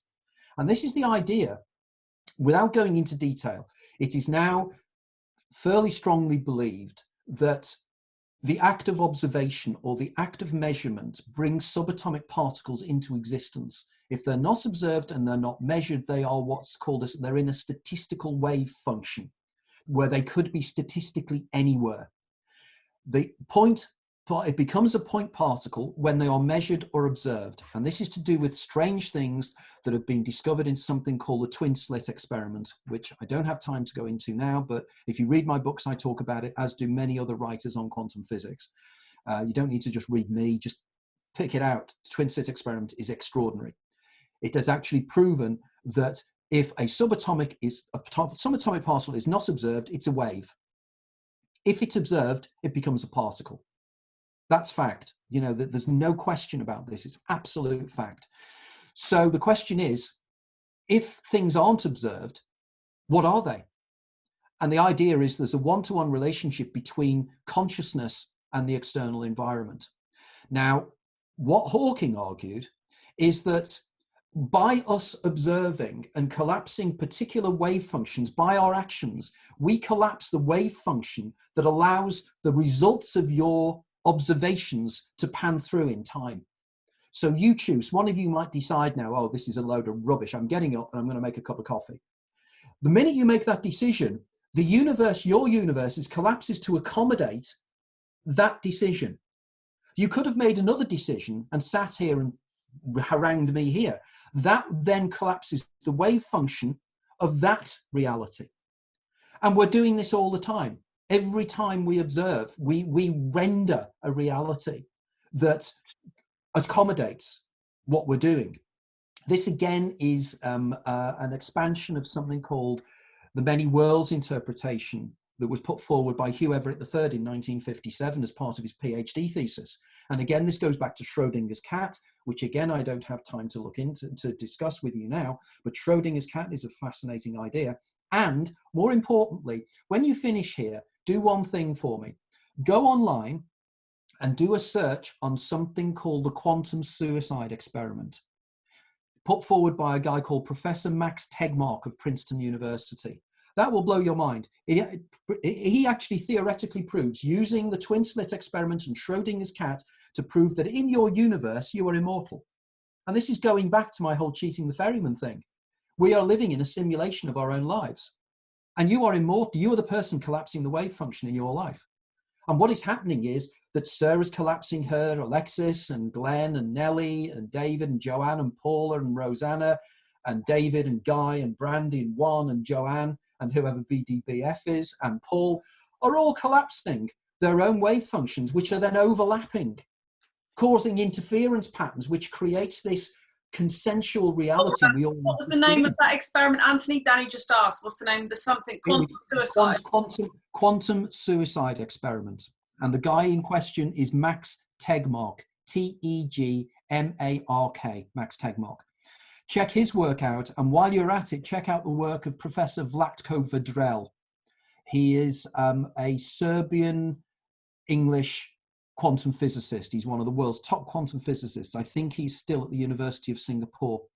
And his work on the digital nature of reality is phenomenal. He does everything, because they've recently discovered, for instance, that digital information, and information, it has mass. Information itself has mass. Information is real, it's tangible.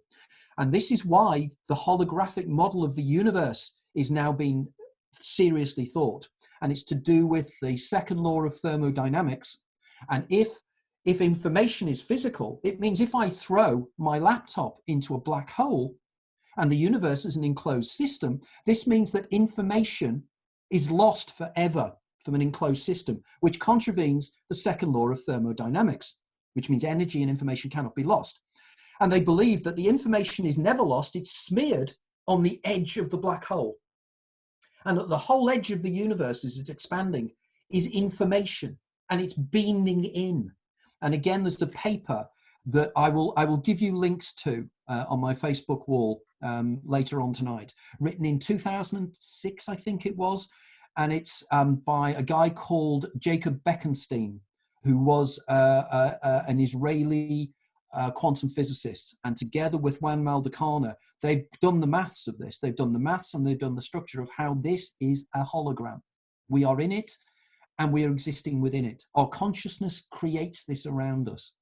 Really, really exciting work. And this is serious science. This is not new age waffle. This really is the serious deal. Okay, Anthony, I'm going to open it up now so that anyone who's joined our meeting can ask you a question. Some of the mics are a little bit noisy, so I might need to mute if people have got noisy background mics, okay? So if anyone has a question, I'm going to unmute you all now.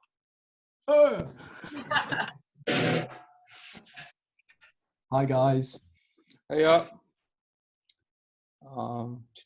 Glenn. I have a question, and I'm just going to repeat. I've written it in the chat section, and it goes back to where is it?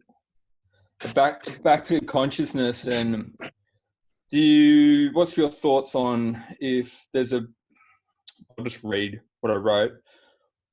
Would they go to say that there's a place outside our consciousness, or does consciousness exist outside of our mind, or does it rely on our minds to exist? And does this fall into the cogito, if I'm saying it correctly? The what? The Cogito, I think. I think, therefore I am. Cogito ergo sum. Yeah, Descartes. Descartes. Yeah. I am. Yeah, cogito ergo sum. Yeah. Yes, it's an excellent question, by the way, Glenn, in terms of this. The question is, how does inanimate matter reacting with electricity in our brains create consciousness? Is there something more? Is consciousness simply what's called an epiphenomenon of brain states? Is it an accident? It just accidentally happens. As I've said in one of my articles, is it just the addition of one molecule and suddenly, ping, Sarah appears in Sarah's brain? Or is it that the brain is a receiver of a field of information? Now, if we were discussing what I was discussing before, that there is no in and there is no out. One of the points going back, Descartes had a model of dualism, Cartesian dualism, whereby there are two substances in the universe. There's thought and there is physical reality.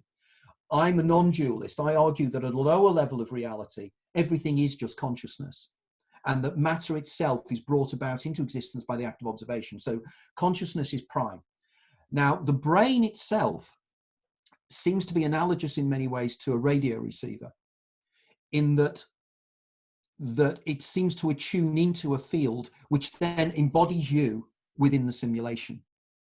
Now, we are not even at first base. The modern scientific model of material reductionism is not even at first base of understanding exactly how consciousness comes about within the brain, because they're two different substances, aren't they? Consciousness is non-physical. It doesn't seem to be anything, and yet it's created by things that are physical. And the counter problem is then, if something is non-physical, how does it make my hands move? Because if it, in other words, modern science says there's a force that pushes something to make something do something, but there's no contact. Something non-physical cannot make something physical move. Now, in 1999, at the University of Arizona, there was a conference, and a young Australian philosopher called David Chalmers stood up, and he said, there are two problems with science. There's the soft problem of science, which is how the brain works. And then there's the hard problem, which is how the brain creates consciousness. And he said, it's the hard problem that we will never be able to understand. Now, ever since, for many, many years, philosophers from Henri Bergson to C.D. Broad to Aldous Huxley, they all argue that the human brain is an attenuator. The human brain is a receiver of information. And what it does is it processes information, but that consciousness is out there. It is a field. It is what we were discussing before, the Akashic Record, the Akashic field. So this explains non-locality. So that was an excellent question, Glenn. I hope that answered it. Okay. Yes. Anybody else?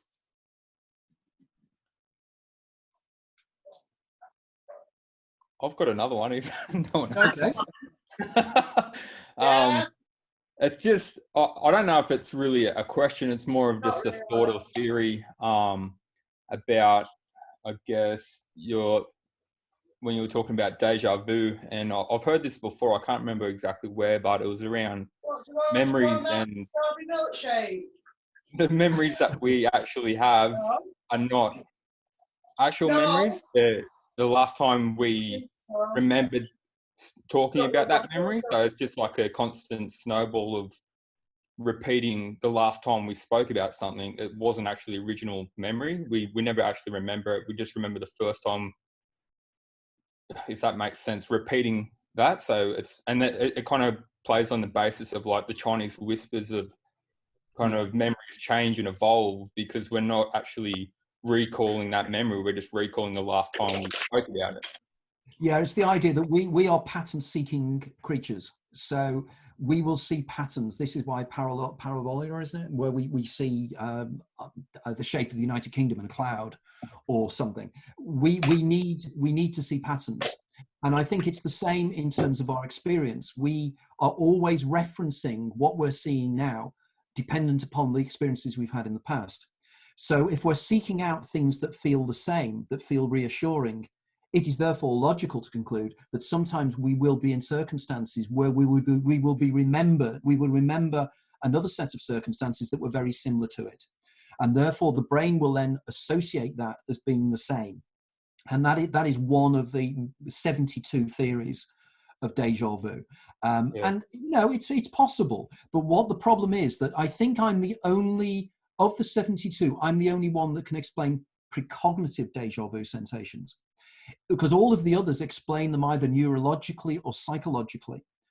Right. But they can't explain how it is that on various occasions, a déjà vu sensation, somebody then experiences something that subsequently comes to pass.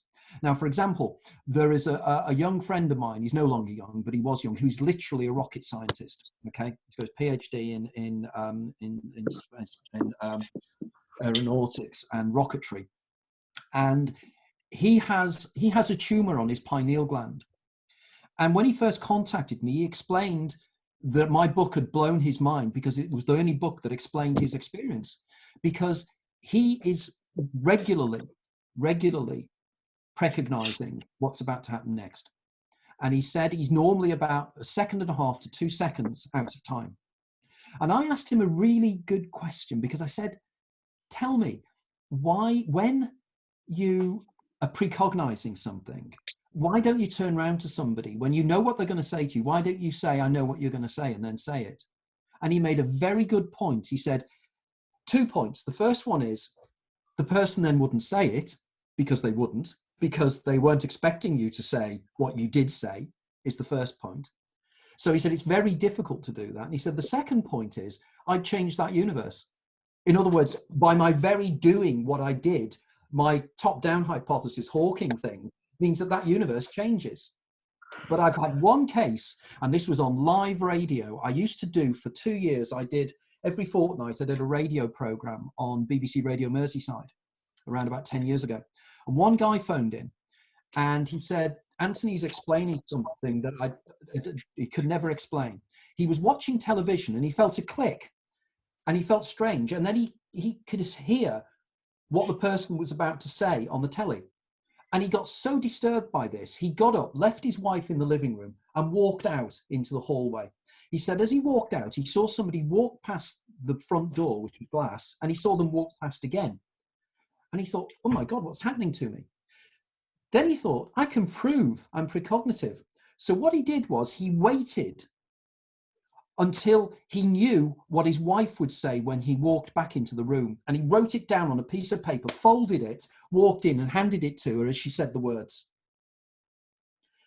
That's the best case I have come across of proof, positive, that precognitive déjà vus take place. Now, if precognitive déjà vus take place, you have to explain them. And I explain them quite simply by the fact that you're recognizing it because you've lived it before. You've recognized it because you've done it before. Simple. Cool, thank you. I'll let someone else go. Come on, guys, don't be shy. The precognitive thing is interesting with respect to the oracle tradition in ancient Greece and elsewhere as well. And I think that perhaps there was a, precognition and fortune telling, or the oracle tradition, was a bit more of a kind of established art in those days. And you do have the idea that the oracles at Delphi, at least, were sitting above that chasm and breathing in toxic fumes that would make them enter an altered state of consciousness. But what do you think about the oracular tradition in Greece, Anthony? I think it's quite intriguing. Of course, the difficulty is always when you're going back that far in the past that you're not sure how accurate it's going to be. But I've always argued that our ancient ancestors were just as intelligent as we are. Just because they didn't have the science doesn't mean that they didn't have logic. And of course, the ancient Greeks applied logic far more than anybody else did. And they also, their mathematics, from Pythagoras and various other people, their mathematics was powerful. Geometry, they'd already done it. So the question is, when these individuals were seemingly recognizing the future, what was taking place. Now, again, my citing earlier example of the diviner's disease, as a guy called Ozzy Temkin wrote a fascinating book on it, actually called I think it was called The Diviner's Disease. No, The Falling Sickness. Ozzy Temkin's book is called The Falling Sickness. And that is a fascinating review from ancient Greek times onwards about oracles and how oracles work. And again, he concluded that many of them were at least elliptiform in the way they were. Either they were people who had extreme temporal lobe epilepsy, or no, extreme migraine, or extreme temporal lobe or epilepsy, or even sometimes schizophrenia, because of these very things I was talking about before, that there seems to be this out of timeness about people when they're moving along my Huxleyan spectrum. And again, I'll give some examples of this, of how precognition seems to tie in with an altered state of consciousness in some way. For example, a friend of mine, again, a book well worth reading if anybody, particularly these days with so many of us whose parents are going through Alzheimer's. There's an associate of mine called Maggie Latourelle, who has written a book called The Gift of Alzheimer's, and it's a narration and a narrative of her mother as her mother declined into Alzheimer's. And some of the precognitive experiences that took place, Maggie wasn't looking for precognitive experiences or ability to know things that other people didn't know, but she witnessed them. I'll give you one example, and this is extraordinary. Maggie lives down in London, but she's originally Scottish, and her mother was in a home in the west coast of Scotland, in Ayr. On one Friday, Maggie was planning to go up to see her mother, and she was describing to her friend, where her mother lived. And the friend said, well, maybe we can put up Google Maps. So they pulled up Google Maps, and Maggie said, and they zoomed in on Maggie's mother's house. And as they zoomed in on Maggie's mother's house, they realized the photograph that they were looking at was about 6 or 7 years ago, because Maggie's red Mini was in the drive. And Maggie says to her friend, oh yes, I used to have that red Mini. And they had a discussion about how much Maggie loved that red Mini. She then drives up to Scotland, goes to the home, gets in the room, and the first thing her mother turned around, you know, in her Alzheimer's state, where she's dipping in and out of consciousness and everything else, she turns around and she just said, talking about Maggie's Mini, we've been talking about Maggie's Mini. And Maggie thinks, oh my God, what is going on here? So she started to then watch her mother as she declined into Alzheimer's. She started describing that she was being visited by her dead daughter.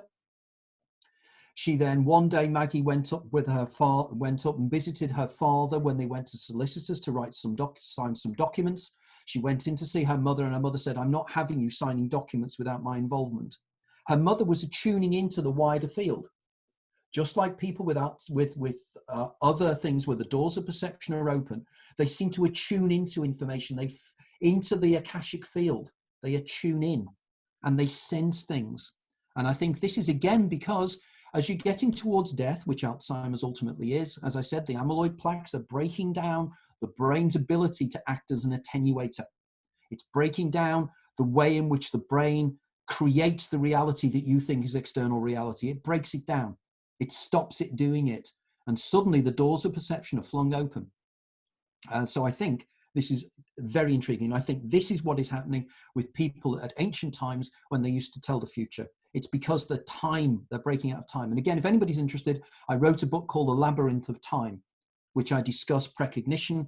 I discuss people like Nostradamus. I discuss seers, Mother Shipley, various other individuals, plus a lot of other things about the philosophy of time and the science of time and time perception. You mentioned Charles Bonnet syndrome briefly earlier, but I find that really fascinating. Can you tell us a bit more about that? Yeah, Charles Bonnet syndrome is, as I always jokingly say, Charles Bonnet syndrome was discovered by Charles Bonnet. It's funny how these people discover things named after them.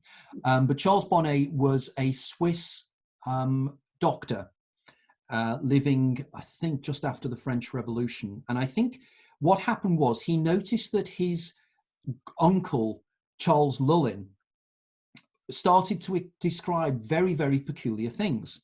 Like, he turned around one day and he said that these women had been walking around his house with huge hats on and had been bowing to him and everything else. And he then noticed various other things that his uncle was perceiving. And then he found that people, when they get to a certain age, seem to start seeing these beings out there in three-dimensional space. And it became known as Charles Bonnet syndrome. Now, one of the reasons that I was able to diagnose my mother's own Alzheimer's, because Charles Bonnet syndrome is one of the precursors of Alzheimer's, was because my mother, one day, I went round to see her, and she said out the blue, she said, oh, the children that follow me round while I'm shopping have stopped singing. And I said, what children? And she said, oh, these little children that are with me all the time.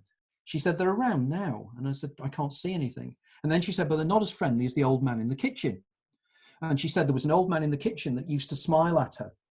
Now, this was just before the alien encounter in the bedroom. So I immediately went off to my mother's doctor and said, are you aware of Charles Bonnet syndrome? My mother is partially sighted, because it tends to be people who are losing their eyesight.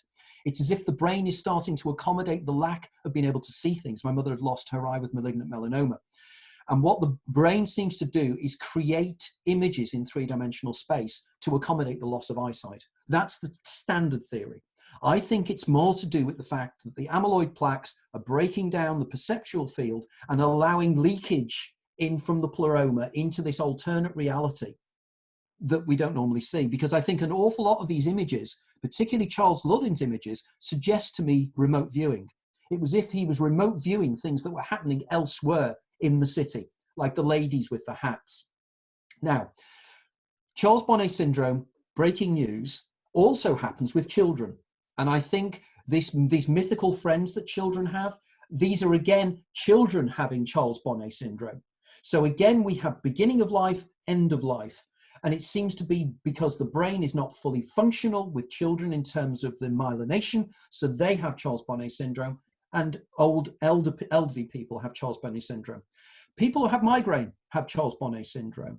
Again, if you read Oliver Sacks' book, the book Hallucinations, he has a whole section on Charles Bonnet syndrome. But also in his book Migraine, he has a section on hallucinations related to classic migraine. So again, we seem to have these linkages going on. What is happening is, I think, I don't know, but I seem to be the only person that's joining the dots here. There's too much silo thinking going on. The psychologists are not talking to the psychologists, who are not talking to the neurochemists, who are not talking to the people who have extraordinary experiences. And because modern science is in denial of all these things, because it doesn't fit in with our paradigm model, they just ignore it. Doesn't fit in, pretend it doesn't happen. But it does happen. Precognition does happen. Precognitive dreams happen. So clearly we have all these things pulling together. So that, in a nutshell, is Charles Bonnet syndrome. Thank you very much. I read somewhere a while ago about how a large proportion of the Icelandic population see elves and little creatures. Yes. And I wonder whether that has anything to do with like being plunged into darkness for a large portion of the year, potentially. Do you know, I'd not made that link. That's an excellent point, isn't it? Yes. But they also take a lot of cod liver oil there, which some of the other nations that also have a lot of darkness don't. And the Old Norse word for cod liver oil, I think, is lis, which means light. And it's almost like they know they're eating light if they have cod liver oil. How fascinating. Because one of the things that I'm intrigued by is the way in which the incidence of the hidden Commonwealth in the areas of Western Scotland and Ireland and West Wales seems to be the Celtic fringe, where there seems to be that the borderland is less. For instance, you know, in the book The Secret Commonwealth, which was written by a Protestant minister in Scotland in, I think, the 18th century, some of the things he did were interesting. And of course, the work of the American anthropologist whose name is escaping me now, double-barreled name. He did research in the turn of the 19th to 20th century in Ireland and Scotland of people who saw the little people. And it's very, very intriguing. There seems to be, again, these beings seem to come through at certain times. And Iceland is particularly fascinating. Yeah, Iceland, the Isle of Man is also quite strange in terms of this as well. And there must be a reason for this. but they are universal. You know, these entities are universal. For example, one of the things that in my book really intrigues me is the work of a guy called Paul Eno, who is an ex-Roman Catholic priest who is now a researcher in North America. And Paul calls the entities that he encounters parasites. And he's seen these creatures and everything else that seem to manifest. And he describes them as almost being like plasma, you know, the other form of matter that is not, it's not liquid, it's not solid, it's kind of plasma. The sun's made of plasma. And I was intrigued by this because in my research in the new book on the jinn, which are the Islamic entities that come through, in the Quran it says that these creatures were created out of smokeless fire. It's plasma. So do these entities in some way use plasma to come through? But I also think they feed in some way upon our fear. They use our fear to manifest in some way. And this is my ongoing hypothesis of the egregorials that seem to use our thoughts to come into existence. There's a kind of a feedback loop taking place. Fits with the sleep paralysis experience and the incubus idea as well, I think. Oh, totally. You know, the idea of incubi and succubi, and there seems to be a profound sexual element here involved. There seems to be, and I think again, and it's something I'm researching far more now. Many years ago, I used to read a lot of the work of Wilhelm Reich and orgone energy. And I'm now more interested in Reich's idea of orgone energy. This is energy given off by living beings, you know, and it's almost like the Karelian photography and everything else as well. And I'm intrigued here because I also know that a lot of work was done and has been done in the past by researchers in this, particularly of all people, L. Ron Hubbard, the guy who found Scientology. You know, he was doing work into orgone energy, and he had something called an orgone accumulator, which one of my favorite bands of all time, Hawkwind, had a track called Orgone Accumulator, which is really cool. And of course, again, as an aside, if anybody, again, the bit of nonsensical bit of crap knowledge that I pull out here, if anybody knows the Kate Bush song, Cloud Bursting, the video of that, where you have Donald Sutherland and Kate Bush, check it out, because that was based upon none other than Wilhelm Reich. Because Kate Bush herself was very interested in the writings of Wilhelm Reich and somebody who's influenced me terribly, somebody called Peter Ouspensky, who was a Russian philosopher. And Kate Bush was very interested in this. And the album that comes off has lots of material that we've been talking about today. It's very, very intriguing. Well, does anyone else have any questions? Because I'm sure you probably need to go and have your dinner. Yeah, Alexis? I just wondered if it's pretty simple. Are there any symbols that represent the consciousness, like a mathematical symbol that you could write down or not? Not really. One of the phenomenon that I'm quite fascinated in is called the phi phenomenon, which is the Greek letter phi. And this, again, if you read my first book, I discussed it in some detail. Unfortunately, we haven't got time because we've only got about 4 or 5 minutes left now. But it's an experiment that shows that human mind can be precognitive, but that's not quite the same as a mathematical function. I don't know how you would ever come up with a kind of mathematical model of consciousness, but if everything is digital, there should be no reason why you couldn't. I mean, for instance, Claude Shannon, who was one of the founder fathers of information theory. I mean, he come up with a mathematical structure for information, which was quite intriguing. And in fact, Shannon was the guy that was able to work out ways in which phone lines could carry more messages than one, and encryption and how encryption works as well. But that's an interesting idea. And I think we need to be looking at consciousness far more objectively. We seem to stop denying. There's a group of scientists which are called eliminative materialists. People like the Churchlands and Daniel Dennett are examples. Daniel Dennett wrote a most hubristic book title ever many, many years ago called Consciousness Explained, where he claims he could explain how the brain creates consciousness. He fails abysmally on that. But he comes down to the conclusion that we're all fooling ourselves into thinking we are conscious. In other words, all of us here, when there's nothing going on, you know, in our heads, we just think there is. We're being fooled. I can never understand how something that's not conscious can be fooled. I cannot fool a stone into believing anything because it's not conscious. You have to be self-reflective to be fooled in the first place, don't you? You have to know you're being fooled. But he doesn't seem to grasp that. It's mind-blowing. So they're guys, they're known as limited materialists, but they're in trouble at the moment. It's not quite working out for them quite the way they'd like it to be. Boole had a mathematical theory of consciousness. Who did? Boole, the guy behind Boolean algebra. Oh, Boolean algebra. Really? That's interesting. Tell me more.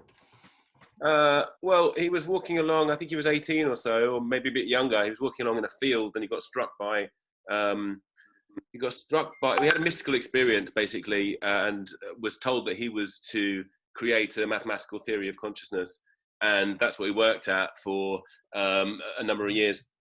And yeah, he came up with it. So Boolean algebra is what a Google search runs on.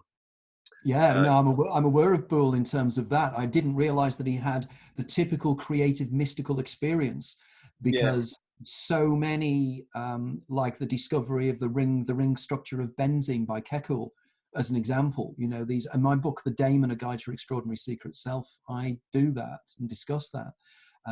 So Boole, I'll be looking up on that as well. No, thank you. Thank you, Daniel. That's interesting. It's all right. I can recommend a book about it if you like. Yes, please. It's mine. It's being republished next week. Oh, great. I'll stick it in the chat box for you. I have a question. You've talked a lot about precognitive, how your theory works with precognitive experiences. What about magical experiences? How about influencing the future rather than just viewing it?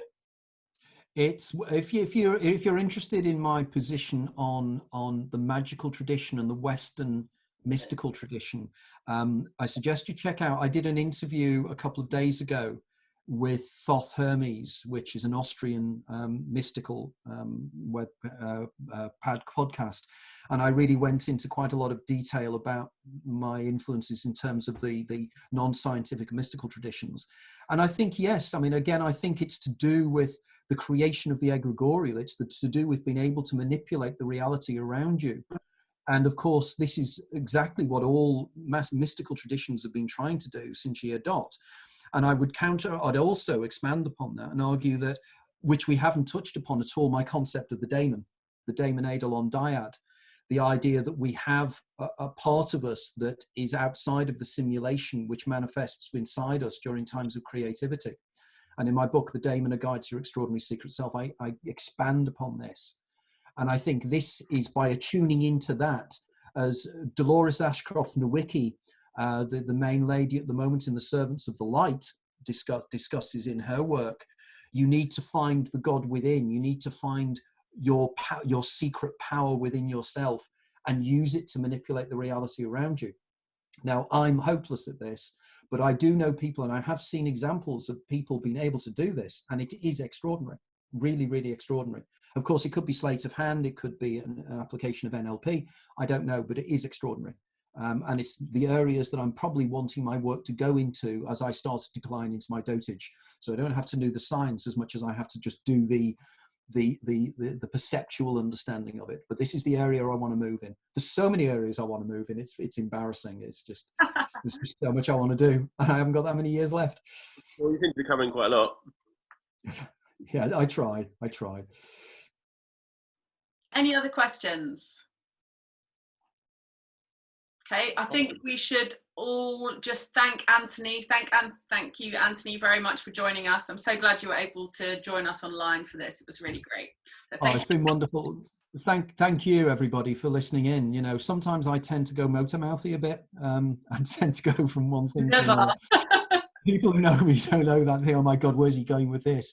But thank you very much for listening. Check out my work.